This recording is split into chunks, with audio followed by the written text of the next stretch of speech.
Assalamualaikum warahmatullahi wabarakatuh. Dalam video sebelumnya kita sudah membahas tentang apa yang disebut dengan tugas, tanggung jawab, dan peran seorang supervisor dalam praktik pekerjaan sosial. Hari ini kita akan lanjutkan materi dari video sebelumnya. Kita akan membahas terkait dengan unsur-unsur pokok di dalam tugas supervisi pekerjaan sosial.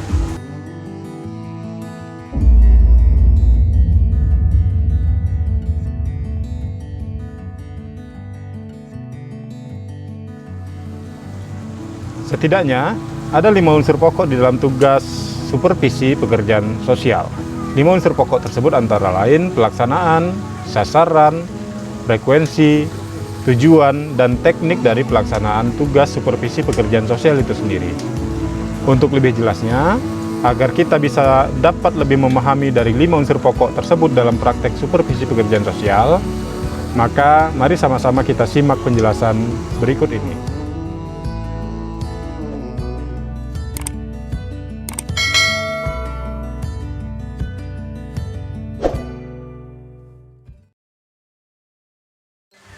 Unsur yang pertama sebagai unsur pokok dalam supervisi pekerjaan sosial adalah pelaksana. Pelaksana yang dimaksud di sini adalah orang yang mampu bertanggung jawab untuk melaksanakan supervisi tersebut. Dalam hal ini adalah atasan. Maka atasan adalah mereka yang memiliki kelebihan di dalam organisasi. Saya akan menggarisbawahi dalam 2 hal terkait dengan kelebihan ini. Kelebihan yang pertama adalah apa yang sering dikaitkan dengan status yang lebih tinggi, ya. Jadi berkaitan dengan jabatan tuh, dan karena itu fungsi supervisi itu lebih dimiliki oleh orang yang berada di atas level pekerjaan seseorang. Namun jika dikaitkan dengan keberhasilan dalam proses supervisi itu sendiri, maka yang dimaksud dengan kelebihan itu diutamakan pada hal yang berkaitan dengan pengetahuan dan keterampilan. Jadi ada 2 hal ya yang perlu ditekankan, bahwa yang pertama kelebihan dalam hal jabatan atau status jabatan. Yang kedua adalah kelebihan dalam hal pengetahuan dan keterampilan. Maka orang yang memiliki kelebihan dalam 2 hal ini layak untuk mendapatkan tanggung jawab sebagai pelaksana dalam hal supervisi pekerjaan sosial.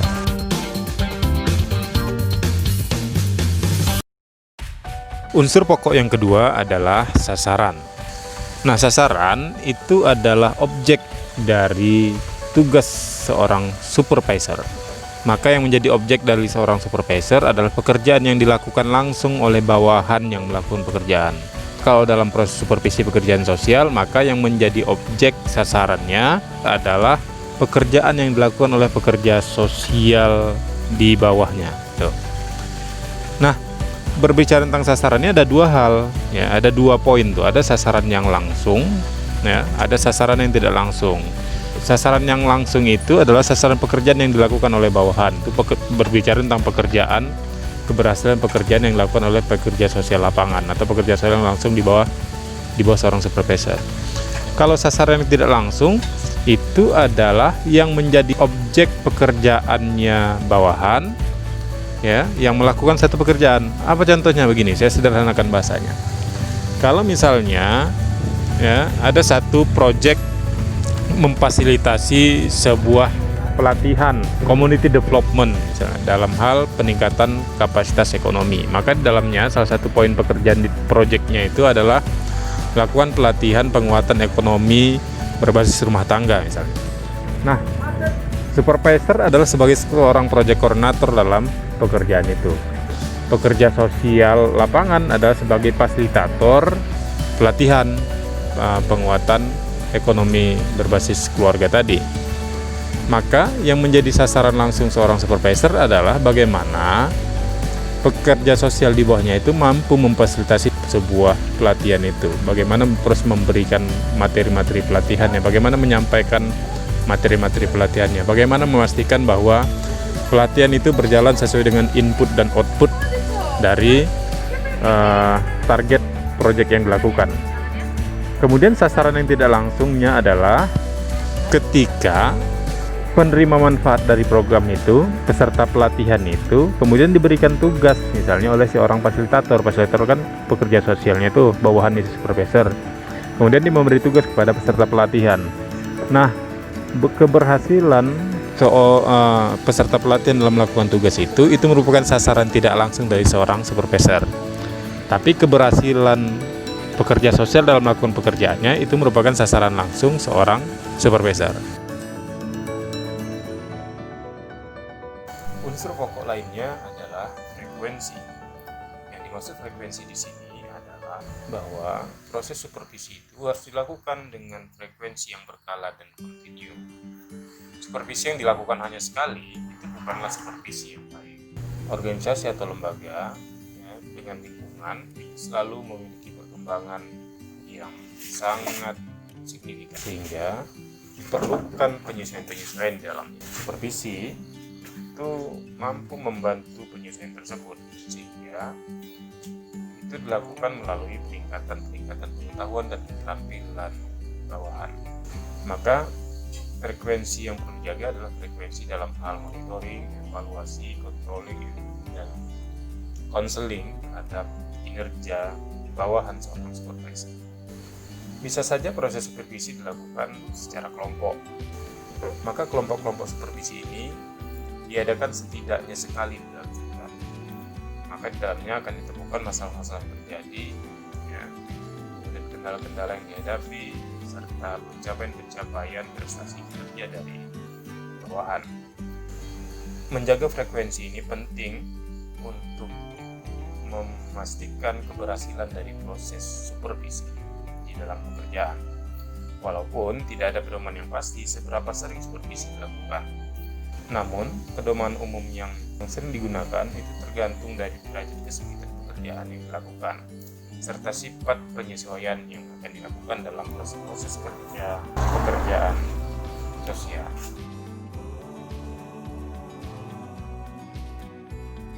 Unsur pokok lainnya di dalam tugas supervisi adalah tujuan.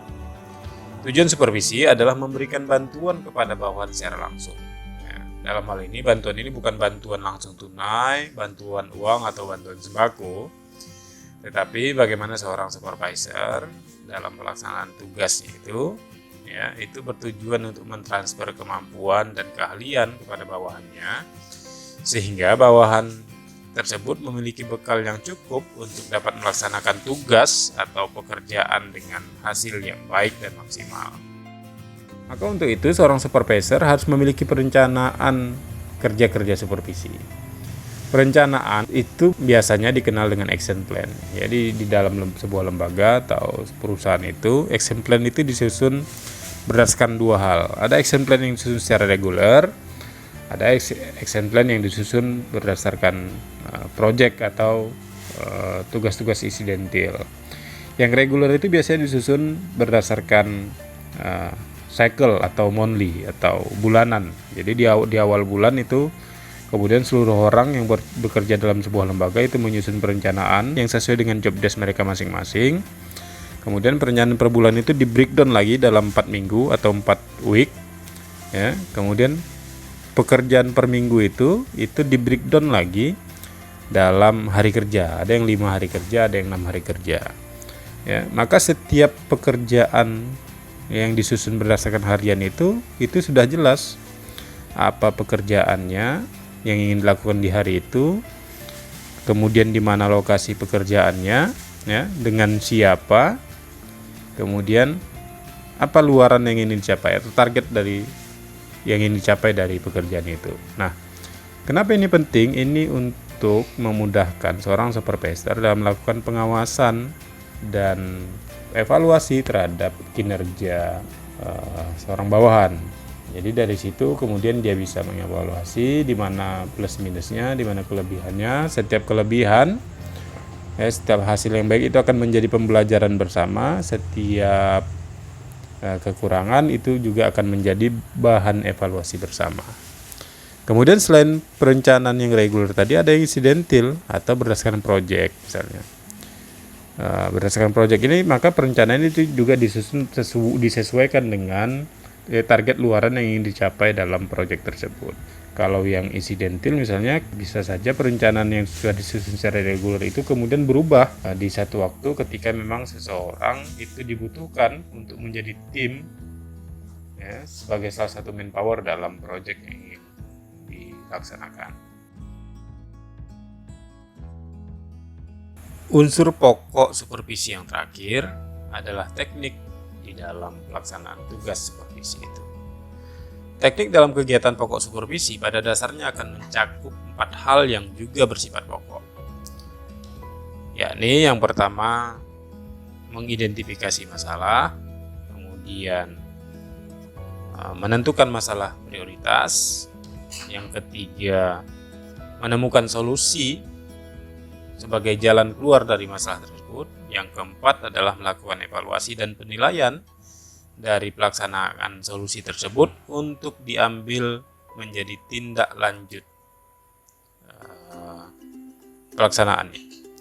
Nah, pada poin yang keempat ini, ketika melakukan penilaian ternyata tidak begitu memuaskan hasilnya, maka akan kembali lagi pada poin yang pertama, mengidentifikasi lagi masalah, menemukan masalah prioritas, melaksanakan pemecahan masalah, kemudian melakukan evaluasi. Itu yang menjadi siklus ya, 4 hal pokok di dalam teknik pelaksanaan tugas supervisi.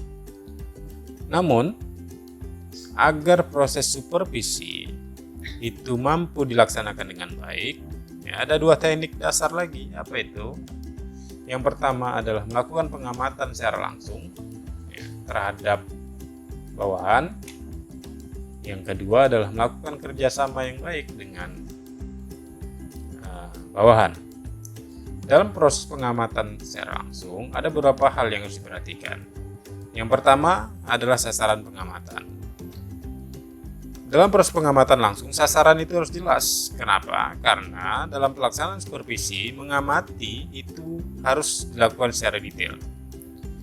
Yang kedua yang harus diperhatikan adalah objektivitas pengamatan.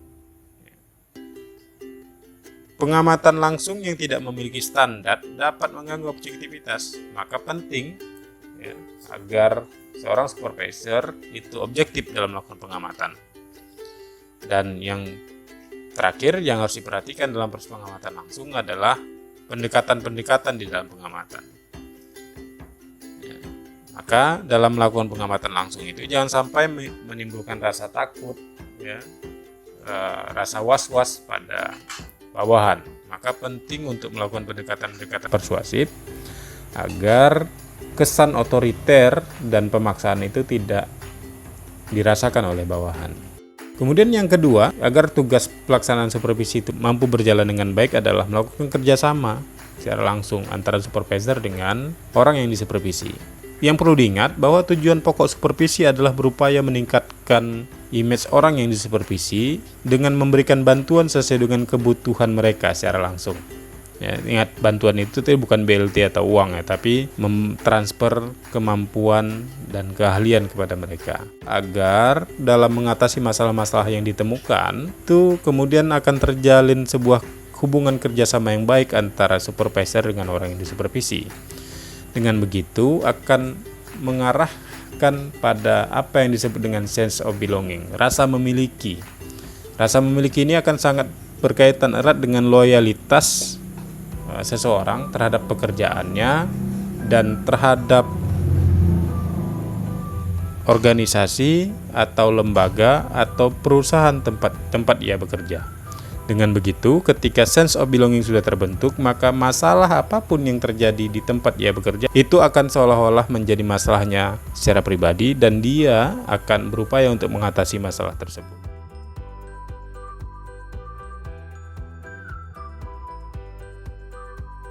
Demikian materi ajar kita kali ini, semoga bermanfaat, semoga apa yang kita pelajari ini dapat membawa penambahan dari pengetahuan kita terkait dengan praktik-praktik pekerjaan sosial, khususnya bagi mahasiswa peserta mata kuliah supervisi pekerjaan sosial. Pesan saya di akhir sesi pertemuan kali ini, tetap jaga kesehatan, tetap patuhi protokol kesehatan. Semoga Allah melindungi kita, memberikan kesehatan dalam menjalankan aktivitas kita sehari-hari. Billahi bisabil haq, fastabiqul khairat. Assalamualaikum warahmatullahi wabarakatuh.